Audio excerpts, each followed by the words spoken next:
I am hate. When you look at me, you look at hate. When I look at you, I look at hate. When you look at me, you know what hate is. Hey everybody, this is Atticus the Death Metaller, and welcome to another episode of the Death Metaller Reviews. Here in this episode, it is going to be a very special one, because on this episode we are going to be reviewing one of my all-time favorite bands, Behemoth, and their latest release, I Loved You at Your Darkest, in which I have the release right here. So, as with any other episode of the Death Metaller Reviews, let us go down to a little history of the band. Now shall we?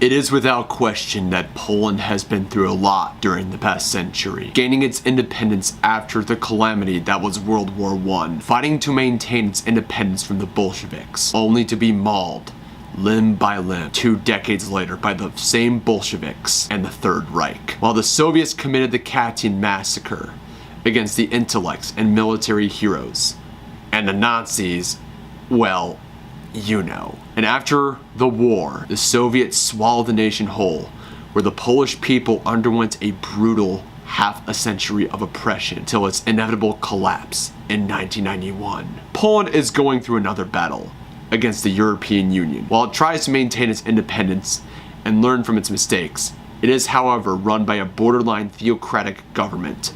A government doing all it can to snuff all that is blasphemous and evil upon its nation, and one of its prime targets is Behemoth. Formed in 1991, they are considered to have played an important role in establishing the Polish extreme metal underground. With its blasphemous lyrics, skin-ripping guitar solos, trembling bass, and annihilating drumming, the band really put a mark on the map for Poland to the metal world. But like earlier, they caught the eye of the religious authorities.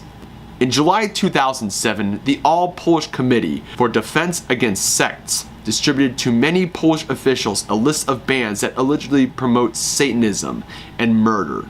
Critics of this policy primarily see this as a violation of free speech. The list has not gone into effect, and Behemoth were allowed to play in Poland freely. However, this was not changed in October 2014 when Behemoth was banned for performing in Poznan. Nergal has repeatedly been on trial in Poland for tearing up the Bible in a 2007 incident. Despite the band's troubles with the religious authorities, Nergal's illness, as well as being locked up in foreign countries like Russia, Behemoth will continue to be a tremendous and overwhelming blasphemous force throughout the metal world. And with that said, let us begin our review for I Loved You at Your Darkest.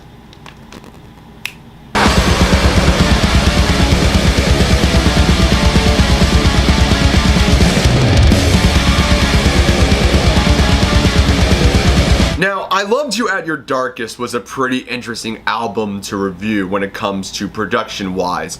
Unlike its predecessor, The Satanist, which was recorded into one studio, Behemoth decided to, make this album with multiple studios with a lot of multiple personnel to help them out. Like, for instance, you had Daniel Bergstrand, who was responsible for the co-production of the drums. He's known for helping out such bands like In Flames and Meshuggah. Now, who was responsible for mixing? It was Matt Hyde, and he was known to help out with such bands like Slayer and Children of Bodom. Funny enough, I saw Slayer with Behemoth like few months ago over the summer, and oh my god, it was such a fun show. And for mastering, Tom Baker was responsible for the mastering of this album. He's known for helping out such acts like 9 Inch Nails and of course Marilyn Manson.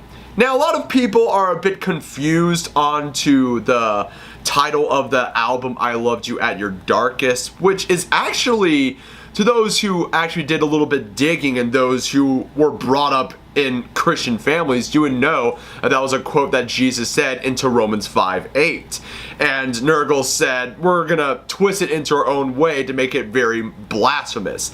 And Nergal's done this before with Evangelion, which was one of my favorite albums off of Behemoth. Now, I will indeed say that I Loved You at Your Darkest is a lot like The Satanist. It almost has that same kind of sound just like The Satanist. But I will always love Behemoth for their album Satanica, Thelema 6, Zoskia Cultist, Demigod, The Apostasy, and Evangelion. Those were my favorite albums off of Behemoth when they were on their blackened death metal portions. But I like it how they're going forward with their more traditional black metal sound, just like what they did with The Satanist.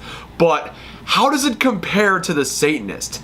I will say, after listening to the entire album, I am positive to say that it blows The Satanist out of the water, and I will confidently say this is a pretty innovative and one of their best releases that Behemoth has ever spawned.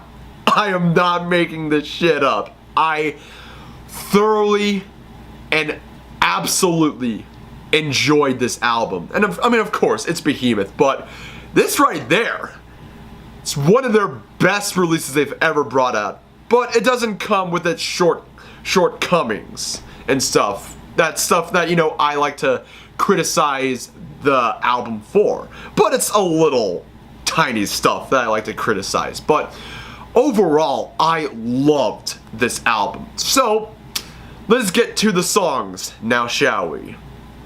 The first track on our list is the song Wolves of Siberia, their second track.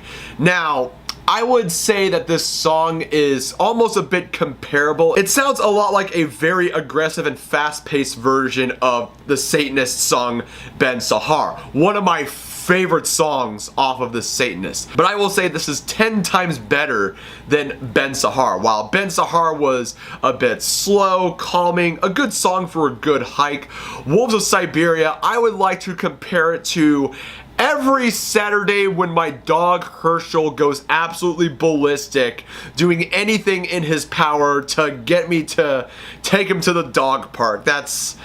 I know it's a weird comparison, but I mean, my dog goes absolutely ballistic because every Saturday he knows he's going to the park and he makes it clear that he's super excited. But yeah, that's just how I feel about Wolves of Siberia, but have a listen. Let it be forever. We'll all start eating on the world. Let it be forever known. We'll all feel better to win the war. The next track on this list of songs is, of course, the first single for I Loved You at Your Darkest, God Equals Dog. And I shit you not, when I saw the title of the song, I instantly thought of this. Dog spelled backwards is God. You don't understand what it's like to be the spawn of Satan. Like, I just couldn't take it so seriously. Like my first interpretations of the song, it's like it was thought of by like a high schooler that just rejected Christianity and was just all angsty and edgy and goes, oh, God equals dog, oh my God. But then I did a little bit digging and found out that it was a quote by Aleister Crowley. Like, I mean, the father of just like the occult and stuff. Like, was Aleister Crowley going all like, oh my God, Mom, it's not a phase, it's who I really am. That's just what I really thought about the title track of the song. But I mean, when I think about the song, I absolutely loved it. I loved it. I compared it to another track off The Satanist, Amen, which is another great song off of the previous album. It's a lot like that, and I love the chants from Nurgle and the, children chanting, the choir, whatever you want to call it. It works so well. And I'm pretty sure he got those elements that he did from Me and That Man that I did a review on last year, which you will watch down in the description below. But I feel that he got those elements, Nurgle and Behemoth got those elements from Me and That Man and put it into I Loved You at Your Darkest. And yes, I do believe that this is almost comparable to Amen, but not as crazy as Amen. But overall, I loved this track. It was a very strong single. It's just the title track. Even though it was a quote from Aleister Crowley, it was just a major turn down for me. Also, go get your cruelty-free vegan dog food off the same title.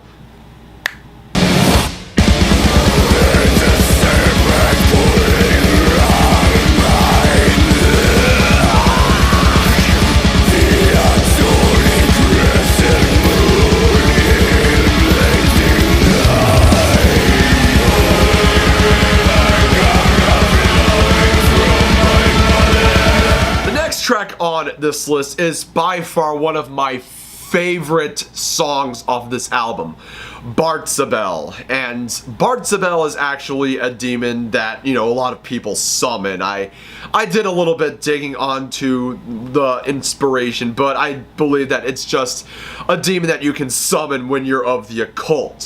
What I loved most about this song is the very beginning where Inferno does the drums at the beginning portion of this song. It is so epic. Even though it's a very slow song, like, you cannot deny on how absolutely epic the drums are onto this first song. It's a slow song indeed, but it's very epic, very beautifully made, and just, I could feel when I listen to this song, just like with Ben Sahar, it's another good song I would use for hikes later down in the future, or just walking through a misty forest. That's just what I think about it. It's just a very beautifully crafted, beautiful song that I loved.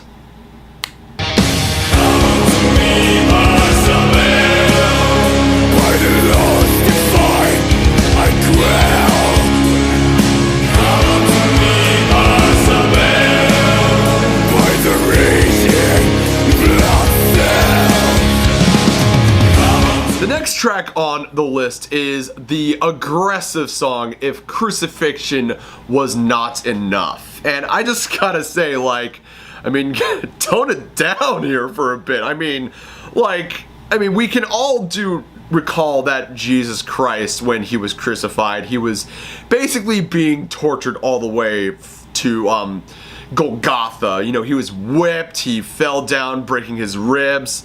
I mean, the dude was just tortured almost to oblivion.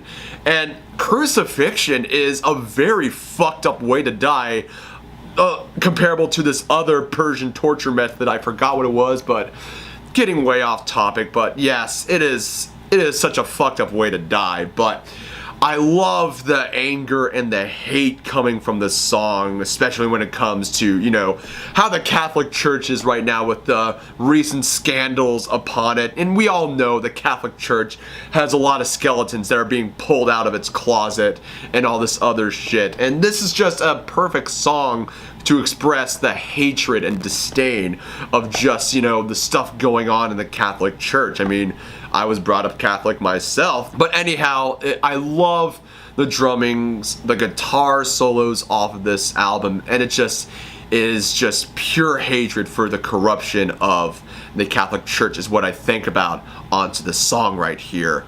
And also, for some odd reason, I think about the Passion of the Christ with this song. I mean, crucifixion was not enough, so I mean, you get what I'm trying to say here.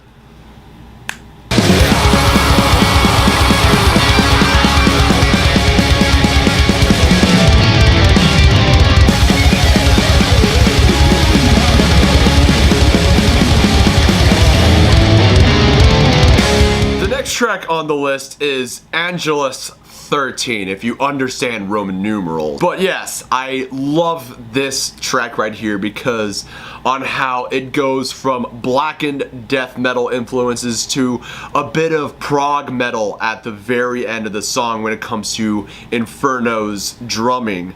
And I've always loved and respected Inferno as one of my favorite drummers on how intense and just insane his drumming was with all of the albums that I listened to, Satanica, Thelema VI, Zaskia Cultus, Demigod, The Apostasy, and Evangelion with his black and death metal drumming. But seeing this on Angelus XIII, you see that he's become more innovative onto the drums, and that is what I absolutely appreciate onto Inferno, just getting out of his comfort zone and bringing out more drumming onto the table.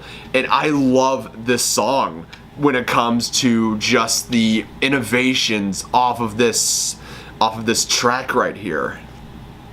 Countless my legion,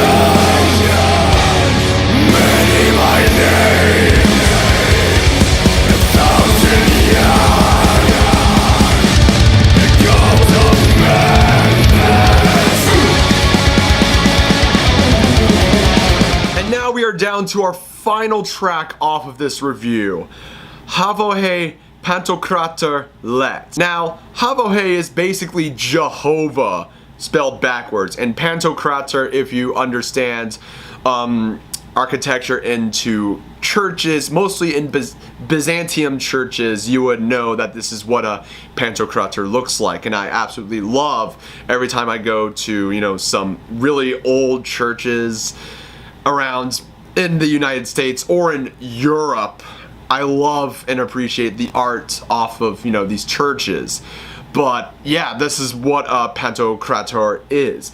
What I love about this song, it starts off slow and calm and then just builds up to being the traditional Behemoth sounds along with its Satanist sounds and its new spin on the table with I Love You at Your Darkest. It is such a powerful and epic song beyond measure musically, and just gives me goosebumps at the very end of the song. It just shows that Behemoth really put a lot of time, effort, and energy into making this masterpiece of a song along with this masterpiece of an album right here.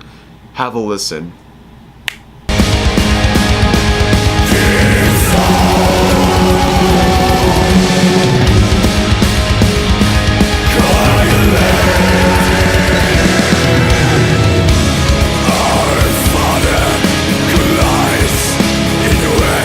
I thought for the longest time that Rivers of Niles, Where Owls Know My Name, would become the greatest album of 2018.